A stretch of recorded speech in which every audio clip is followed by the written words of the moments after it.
इथे जमलेल्या माझ्या सर्व वरळीकर बांधवांनो आणि भगिनींनो,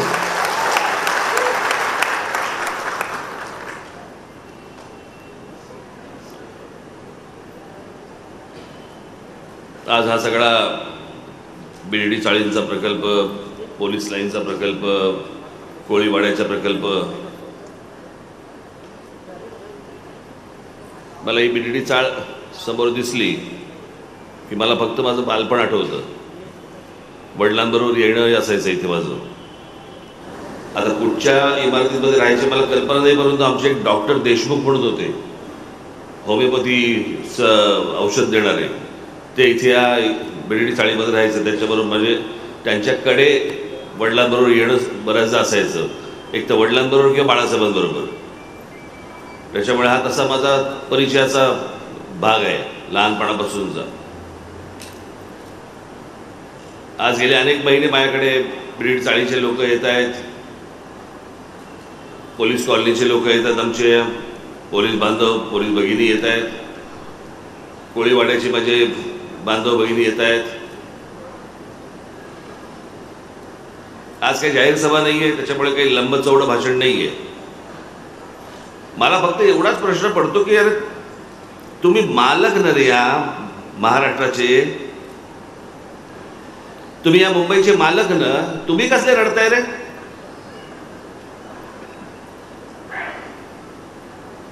बाहेरच्या राज्यांमधनं लोक इकडे येतात, इकडे झोपडपट्टे वसवतात आणि फुकटामध्ये घरं घेऊन जातात.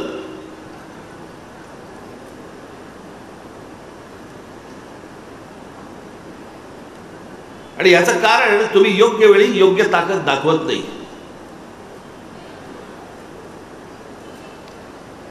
एरवी 5 वर्ष भांडणार आणि ऐन मौकेच्या वेळेला घरंगळत जाणार.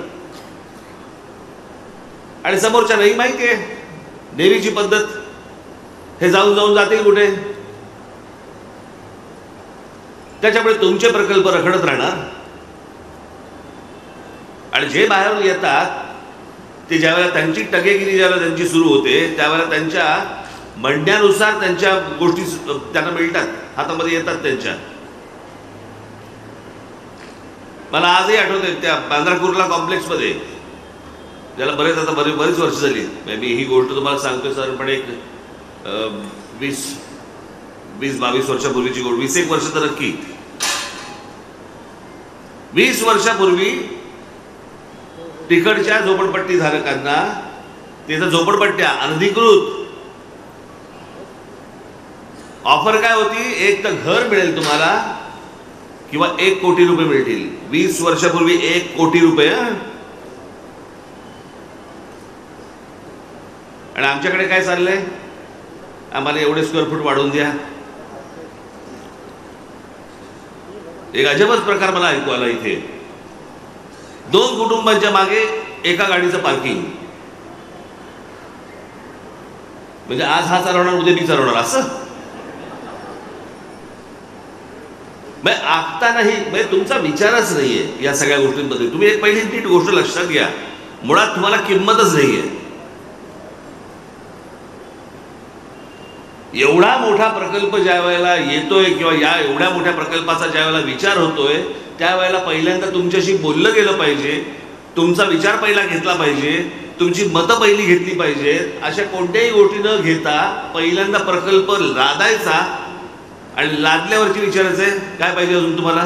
तोपर्यंत हातातल्या सगळ्या गोष्टी गेलेल्या असतात. आणि हे फक्त वरळीत नाही चालू आहे, हे महाराष्ट्रात जागोजागी सुरू आहे. आणि ह्या जागोजागी जिथे जिथे तुम्हाला म्हणून आढळतील गोष्टी, तिथे तुम्ही जाऊन बघा, बहुतांशी टक्का हा मराठी आहे. असुनी खास मालक घरचा म्हणती चोर त्याला.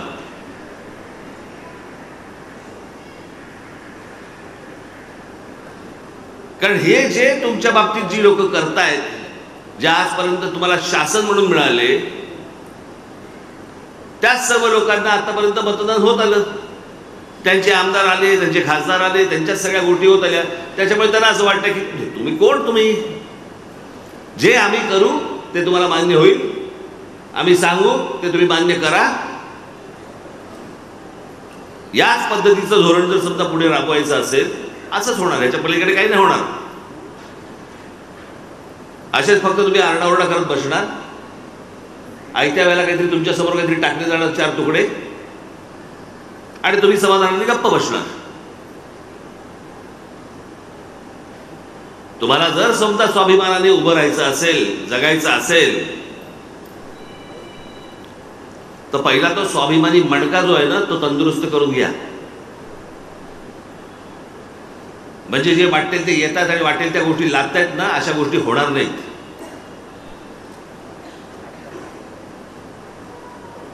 काय परिस्थिती, आज मुंबईची परिस्थिती बघा तुम्ही, कुठपर्यंत मुंबई पसरली आहे, कशी पसरली आहे, काय पसरली आहे. जाऊन त्या पुण्यामध्ये बघा, पुण्यामध्ये तर 5-5 पुणी आहेत, वेगवेगळं पुणे आहे, वेगवेगळ्या ठिकाणी माहितीच नाही. येत आहेत लोक, राहत आहेत लोक, कुठे जात आहेत, काही करतायत. आज इथे हा वरळीचा भाग देखील मी त्या सगळ्या अधिकाऱ्यांना बोलून घेतलं. डेव्हलपमेंट प्लॅन होतो आपल्याकडे, पण टाउन प्लॅनिंग होत नाही.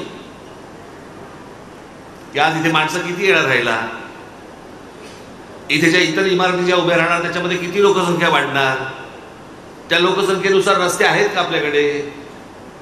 एवढी मोठी जर समजा टाउनशिप जर समजा उभी राहत असेल, तर तिकडे शाळा मुलांसाठी येणार आहेत का, कॉलेजेस मुलांसाठी येणार आहेत का, हॉस्पिटल्स येणार आहेत का, चांगले डॉक्टर्स येणार आहेत का, चांगली मार्केट्स येणार आहेत का, चांगली थिएटर्स येणार आहेत का, मराठी नाटकासाठीचे थिएटर्स येणार आहेत काय, कसला विचार काय दिसतोय का काही. कारण आम्ही विचारत नाही, आम्ही फक्त कशाला अडकलोय, आमचे 300चे 200 करा, 400 करा, 400चे 250 करा. आम्ही फक्त स्क्वेअर फुटामध्ये अडकलोय. राहायला आल्यानंतर जगायचं कसं, याचा कधी प्रश्न विचारलेत का त्यांना. हे कधी आम्ही प्रश्नच विचारत नाही. आणि कुठच्या बिल्डरला ती अपेक्षा पण नसते की ह्यांनी तुम्ही प्रश्न विचारावेत म्हणून. कारण तो त्याचा कोण जो काय बलिदा असतो तो घेऊन जाणार, मोकळा होणार, तुम्ही मरा.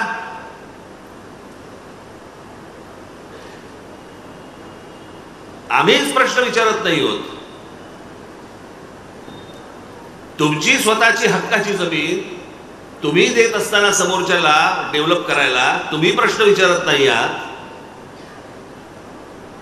सुरुवातीला येऊन गोडगोड बोलून जातात, त्यातले काही अर्धे बाकीचे इतर ठिकाणी जातात, अर्धे या ठिकाणी जातात. आणि हेच त्या लोकांना हवं असतं. हे बिल्डर सारख्या नावाच्या ज्या काही अवलादी असतात ना, त्यांना हेच हवं असतं. जेवढी तुमच्यात फूट पडेल तेवढी त्यांना अपेक्षितच असते. आणि त्याच्यामध्ये मग काय राजकारणी तर आहेतच बसलेले सगळेजण.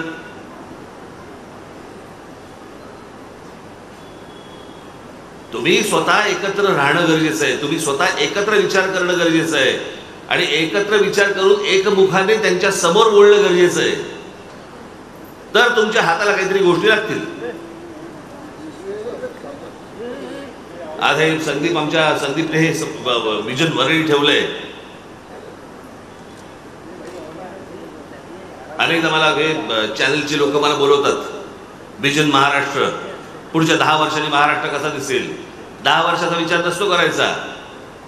राज्य आणि राष्ट्र उभं करायचं असेल ना, तर 200-200, 300-300, 500-500 वर्षाचा विचार करून राष्ट्र उभं करायचं असतं. पुढच्या 10 वर्षात काय होणार आहे, 10 वर्षात काही होत नसतं. 10 वर्षामध्ये अजून वाट लागलेली असते, याच्या पलीकडे काय होत नसतं. जर आपल्याला विचार करायचा असेल, आज मुंबईसारखं शहर अनेक लोकांनी साधारणपणे 30-40 वर्षापूर्वीची मुंबई पाहिली असेल, अनेक लोकांनी स्वतः डोळ्यांनी पाहिली असेल, आज तिकडे आहेत. बाबा एक काहीतरी त्याला कॅरेक्टर होतं. एक बाबा ती लाल बस दिसली की ही मुंबई, काळी पिवळी टॅक्सी दिसली की ही मुंबई. एका प्रत्येक शहराचं एक कॅरेक्टर असतं. जसं तुम्ही जर समजा लंडनला गेला तर लंडनची एक लंडन टॅक्सी असते. तुम्ही जर न्यूयॉर्कला गेला तर न्यूयॉर्कची एक टॅक्सी असते, तिकडच्या बसेस असतात. प्रत्येक शहराचं एक कॅरेक्टर असतं, कॅरेक्टर. आज आमच्या देशामध्ये कुठच्याही शहराला कॅरेक्टर उरलेलं नाही. हे शहर, या शहराची ओळख काय, काही नाही. आमच्याकडे कसले ओळख कसली आता, हे आमच्याकडे फ्लायओव्हर्स होत आहेत, ब्रिजेस होत आहेत. कशासाठी होत आहेत ब्रिजेस? माझा कुठच्याही डेव्हलपमेंटला कधी विरोध नाहीये माझा, नसणार. पण हे सगळं कोणासाठी आणि कशासाठी होतंय?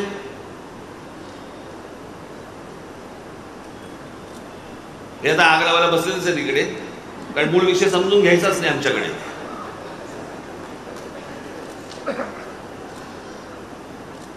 देखो राज ठाकरेंने वापिस जहर उगला. मूळ विषय बघायचाच नाही. एक एवढीशी जागा आहे, या एवढ्याशा जागेमध्ये किती माणसं राहू शकतात, त्याला काही मर्यादा आहे की नाही?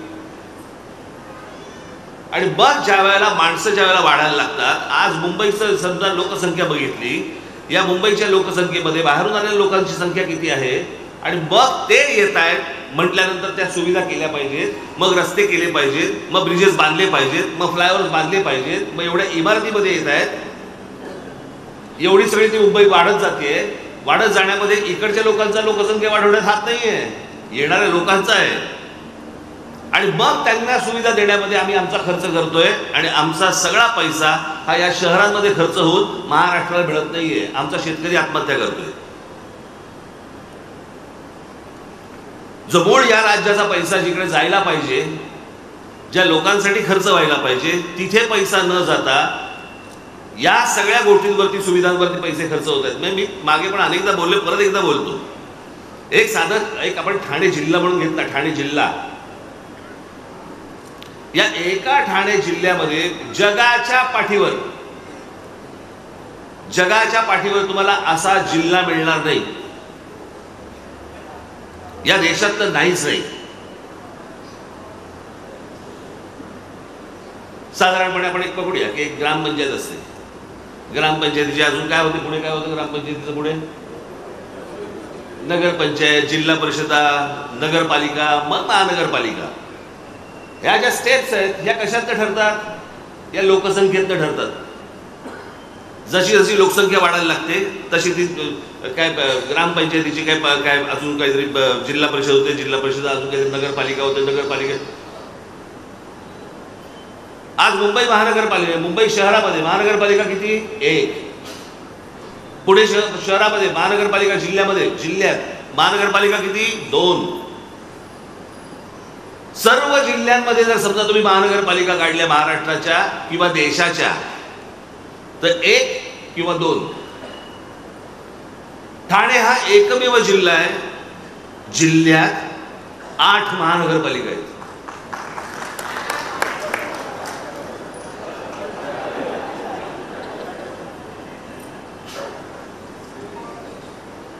तीच टाळी एकदा आपण गालावर वाजून घेऊ. 8 महानगरपालिका. ठाणे जिल्ह्यातल्या लोकांनी लोकसंख्या वाढवली नाही. तुम्ही जर सेन्सेक्स पाहिला, त्या सगळ्या गोष्टी जर नीट पाहिल्या, तर तुमच्या अशा गोष्ट लक्षात येईल की बाहेरच्या राज्यांमध्ये येणाऱ्या लोकांची सर्वाधिक लोकसंख्या ही ठाणे जिल्ह्यात उतरली जाते. मग ती मुंबईमध्ये येते, मग ती पुण्यामध्ये जाते, पण पहिली येते ती ठाणे जिल्ह्यामध्ये येते. कुठून आणणार सुविधा? या सगळ्या शहरांमध्ये हे सगळे पैसे खर्च होत आहेत. इथला माणूस सुखी झाल्यानंतर जर बाहेरचा माणूस आला तर समजून घेऊ आम्ही, सांभाळून घेऊ आम्ही. पण इथला माणूस पहिल्यांदा बेघर होतोय आणि बाहेरच्यांना पण आम्ही कडेवरती घ्यायचं, हे कसं शक्य होईल?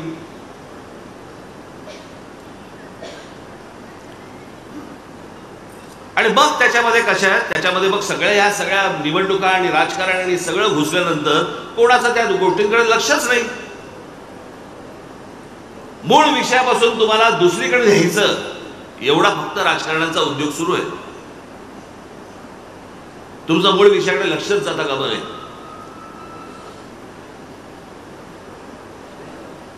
आता हे सत्ताधारी असतील, नाही तर विरोधी पक्ष असतील. मी जशी एक यादीच वाचून दाखवली होती. आता एक आपल्या बदलापूरला एक बलात्काराचं, लहान मुलीवरचं बलात्काराचं प्रकरण झालं. आपल्याच लोकांनी बाहेर काढलं, ते नाही तर बाहेरच नसतं आलं.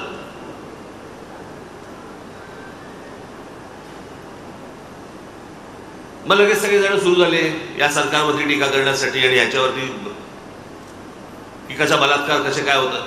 अहो, दरवर्षी गेले अनेक वर्ष सुरू आहे, दरवर्षी या महाराष्ट्रामध्ये साधारणपणे बलात्काराचं प्रमाण दरवर्षी 3-3 ते 4-4 हजार आहे.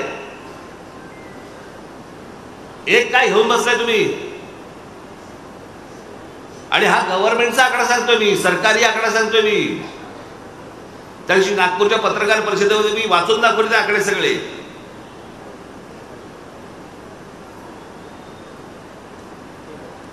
मग लगेच त्याच्यावर इलाज कोणी शोधायला तयार नाहीये. यांच्या सरकारमध्ये झालं की हे बोंब मारायला तयार, यांच्या सरकारमध्ये झालं की हे बोंब मारायला तयार. बलात्कार कसे थांबणार ते कसं कळणार आम्हाला? शाळांच्या विश्वासावरती लहान लहान मुली पाठवायच्या आणि त्याच्या नशिबी हे येणार.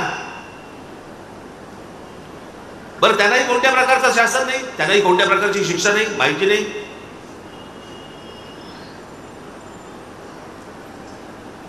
याचं कारण तुम्हाला फक्त भरकटवत राहायचं, भरकटवत.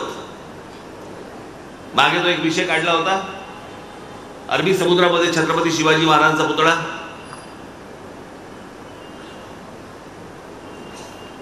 या गोष्टीला साधारणपणे हे सरकार म्हणजे काँग्रेसचं सरकार ज्या वेळेला होतं त्यावेळेला तो आला होता विषय. त्यावेळेला हा एकमेव राज ठाकरे होता ज्याने सांगितलं होतं समुद्रामध्ये महाराजांचा पुतळा बांधू नका, त्याच्याऐवजी महाराजांचे जे गड किल्ले आहेत ते दुरुस्त करा, ती खरी स्मारक आहेत. पुतळे खूप आहेत. आत्ताच सिंधुदुर्ग मधल्या आपल्या पुतळ्याचं, महाराजांच्या पुतळ्याचं काय झालं? बरं, हे मी तेव्हापासून समजून सांगत होतो. हे हा तर जमिनीवरचा पुतळा, तोही आमच्या लोकांना नीट बांधता येत नाही. हे तर समुद्रात बांधायला निघाले होते. कोणाच्या डोक्यात काय येईल आपल्याकडे माहितीच नाही. छत्रपती शिवाजी महाराजांचा अश्वारूढ पुतळा हा स्टॅच्यू ऑफ लिबर्टी पेक्षा 2 इंच उंच असेल असा कोणातरी वळवळला.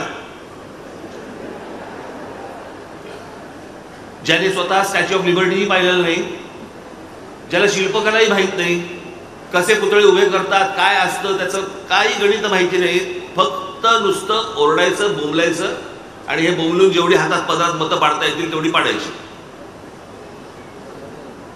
आमच्या शिवछत्रपतींचा पुतळा हा जर स्टॅच्यू ऑफ लिबर्टी पाहिलंय, स्टॅच्यू ऑफ लिबर्टी पेक्षा जर समजा तो 2 इंच वरती करायचा असेल, म्हणजे महाराजांचा समजा जिरटो हा जर समजा 2 इंच वरती करायचा असेल, अश्वारूढ पुतळा, घोडा केवढा झाला? कोण शिल्पकार बांधणार आहेत? आणि ती जर जमीन समजा तुम्हाला समुद्रात बांधायचा असेल तो पुतळा, तर त्याच्यासाठी ती जमीन ज्याला आपण रेक्लेम करणं म्हणतो ना आपण, तिथे भराव टाकणं, तो भराव टाकून ज्या प्रकारचं स्मारकाचं डिझाईन मी जे पाहिलं ते जर करायचं असेल तर त्या गोष्टीला किमान 20 ते 25 हजार कोटी रुपये लागतील. त्या 20 ते 25 हजार कोटी रुपयांमध्ये महाराजांचे जेवढे गड किल्ले आहेत हे किती चांगले होऊ शकतात मला जरा सांगा. भविष्यातल्या आपल्या येणाऱ्या पिढ्यांना आपण पुतळे दाखवायचे आहेत का महाराजांचा इतिहास दाखवायचा आहे? पण आम्हाला देणं घेणंच नाही ना त्या गोष्टींची. निवडणुकीच्या तोंडावरती येऊन वारेमाप काहीतरी वाटेल ती गोष्ट बोलायची, निघून जायचं. तुम्ही मतदान करून मोकळे होता, झालं. 5 वर्षानंतर 5 वर्ष तर गेली. आताही येतील तुमच्याकडे. मग असे आपले कोण गृहस्थ आपले आपण ह्यांना मी सांगितलं होतं, म्हटलं मला पहिलं तपासू देत, होऊ शकतंय की नाही होऊ शकतं. आणि मग त्याच्यातनं मी त्यांना सांगितलं की ह्या सगळ्या गोष्टी घडू शकतात, ह्या सगळ्या गोष्टी होऊ शकतात. पण ही गोष्ट करत असताना तुम्ही ठाम राहणं खूप आवश्यक आहे. मगाशी अनेक जण बोलले संदीप सारखा आमचा हिरा, खरंच हिरा आहे तो.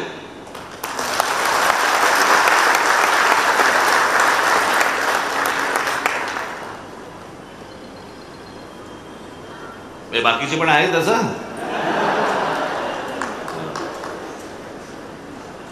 पण अत्यंत संदीप हा अत्यंत राजकीय दृष्ट्या किंवा या संपूर्ण भागाच्या बद्दल अत्यंत जागृत असलेला मुलगा आहे तो.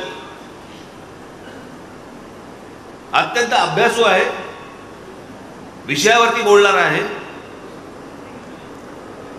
आणि जर घडू शकतं तर हो म्हणून सांगणार आहे, घडू शकत नसेल तर नाही म्हणून सांगणार आहे. आज त्याने हे तुमच्यासाठी हे विजन वरळी ठेवलेलं आहे, एकदा बघून घ्या. तुमच्या संकल्पना सांगा, तुमच्या कल्पना द्या.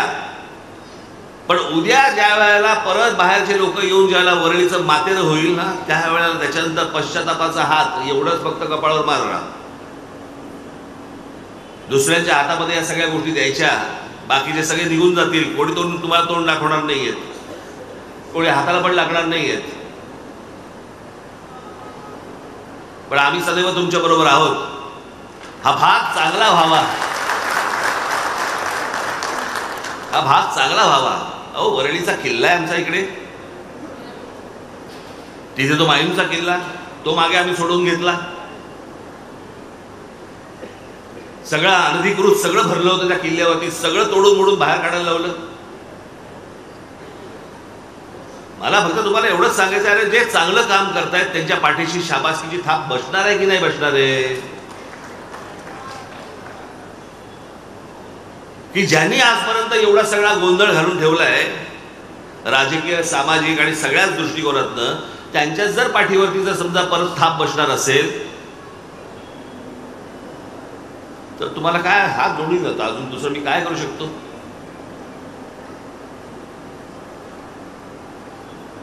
कोण उपयोगाला येते आणि कोण उपयोगाला येत नाहीये एवढा फक्त विचार करा आणि पुढे जा.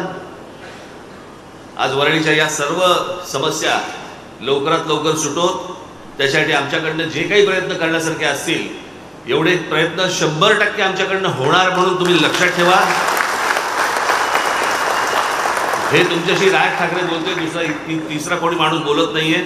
जे माझ्याकडनं होणं शक्य आहे तेवढं आहे म्हणून समजा, आणि हे होत असतील तर मला गृहीतही धरा, एवढं आपल्याला सर्वांना सांगतो. आपल्या सर्वांची रजा घेतो. आणि आज इथे जे काही वरळीचं काय प्रदर्शन इथे जे भरवलेलं आहे, आपल्या सूचना दिल्याशिवाय इथून कृपा करून जाऊ नका. आपल्या सूचना महत्त्वाच्या आहेत, त्या सूचना दिल्यानंतरच आपण बाहेर जावं एवढीच फक्त आपल्या सर्वांना विनंती करतो आणि आपल्या सर्वांची रजा घेतो. धन्यवाद. जय हिंद, जय महाराष्ट्र.